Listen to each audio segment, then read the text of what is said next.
What up, YouTube? Knowledge is self-determination.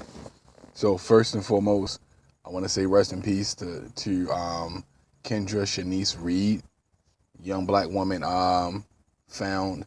I believe it was University of North Carolina. Pardon my mistake if that is not correct, but it was in North Carolina where she was found hung from a tree. Medical examiner's office immediately declared her death a suicide. This 20-year-old female college student who had her entire life ahead of her, who I haven't heard or read any reports of her family saying that she was suffering from some sort of mental distress or disease. And to highlight something that most black people know, we don't hang ourselves, first and foremost. You name me a black person that knows how to tie a noose. Where do we learn the skills necessary to tie nooses? Where do we learn those skills? Unless you have some type of military training. I can remember my grandmother was real big on me having military influence when I was a kid. It's one of the reasons why I ended up going to military school. But she had me in a number of military programs. I guess they were for at-risk youth, and I actually appreciate her for trying to do things that basically, that took me out of the projects. It took me out of the hood. You know what I'm saying? And it helped me to become how do you say? It helped me to become more used to the diversity of life and different ways people live. I saw at an early age that the projects wasn't the last stop. I guess that's why I always wanted more out of life. But anyway, this isn't about me. This is about when I was in that Navy program. We actually spent about 2 weeks on the Air Force Base. It was like a little summer camp. They actually taught us how to tie knots, different fishermen's knots, and I believe one of the instructors actually showed us how to actually make a noose. But the point is, though, I had to be in a program like that and in that environment where not tying would probably be useful to you, like someone in the military, it could possibly be useful for them. But I was about 10, 11 years old when this happened, and I've never had any instruction on how to tie a noose since then. Black people don't tie nooses. We don't hang ourselves. In fact, even though there has been a increase in black suicides, and I think it's more amongst black men than black women, we still kill ourselves less than every other race of people, every other demographic on the planet. Fact. This woman didn't kill herself.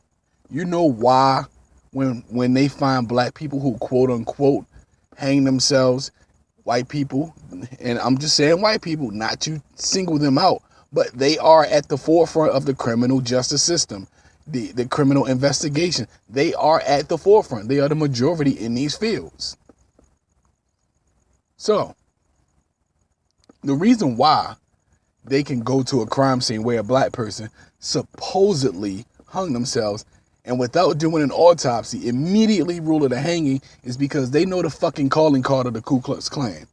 The noose is their fucking calling card. It is a signature of theirs. The hood, the white sheets, blah, blah, blah, the burning crosses, yeah. Yes. But what do people overlook more than anything so far as their calling cards are concerned? The fucking noose is their calling card. That is their signature. You understand? That's how you know they've been there. You understand what I'm saying? That's their calling card. Black people, we are at fucking war. I've said it before and I'm going to say it again. Learn self-defense. Boxing. Taekwondo. Mixed martial arts. Jeet Kune Do. You know what I'm saying? Karate. Krav Maga. I don't give a damn what it is. Freaking capoeira. Whatever you... Brazilian Jiu-Jitsu. Regular Jiu-Jitsu. Judo. Aikido. Hapkido. Learn self-defense. Buy yourself a gun. Get yourself a little 22 revolver. You understand? Or a 32 or a 38.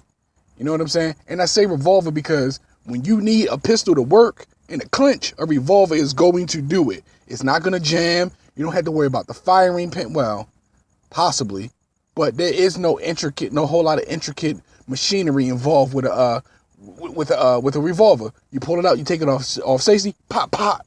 You know what I'm saying? You don't have to cock it back. None of that. Some guns, depending on how dangerous they are, may have a double safety. You know what I'm saying?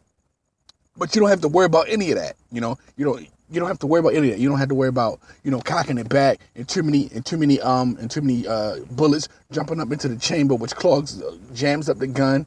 You don't have to worry about any of that, or a bullet not coming out of the clip all the way when you go to cock it back and it gets stuck in the chamber, in between the chamber and the clip, which jams up the gun. You don't have to worry about backfire or anything like that. In a clinch, a revolver is what you want. You understand what I'm saying? And revolvers don't have as much recoil as a 9 or a automatic like a 380 banana clip or something like that. They jam up a lot. But anyway, I'm divulging too much into my knowledge of firearms. In any event, we are at war, and that's the point. We are at war. Jordan Edwards was just assassinated, killed by a fucking white supremacist cop. And it's going to continue. You know why? Because black people want to fucking sing Kumbaya, hold hands, and forgive the people who keep their foot on our throat. We are at war. And this is another thing that I want to say before I end this video. Stop trying to be friends with everybody, man. You can't be friends with everybody. I'm going to say this because these things have become more prevalent. They become more overt and exacting ever since Donald Trump came into the office of the presidency. So I'm going to say this. If you voted for Donald Trump, you are a white supremacist. In fact, let me draw a line in the sand real quick. Excuse me. You do not have to be white to be a white supremacist. You understand? White supremacy is an ideal. It is a goal to work towards.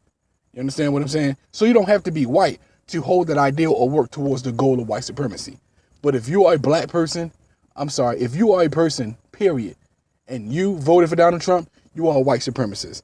If you can find yourself excusing Donald Trump's behavior and circumnavigating it, you are a white supremacist.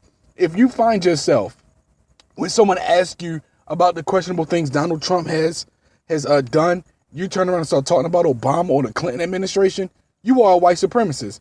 If you can take the quote-unquote joke that Jeff Sessions says about, oh, I thought the KKK were okay until I found out they smoked pot, and defend that, you are a fucking white supremacist. If you can defend anybody on Donald Trump's cabinet for colluding with the Russians, you are a white supremacist. The end.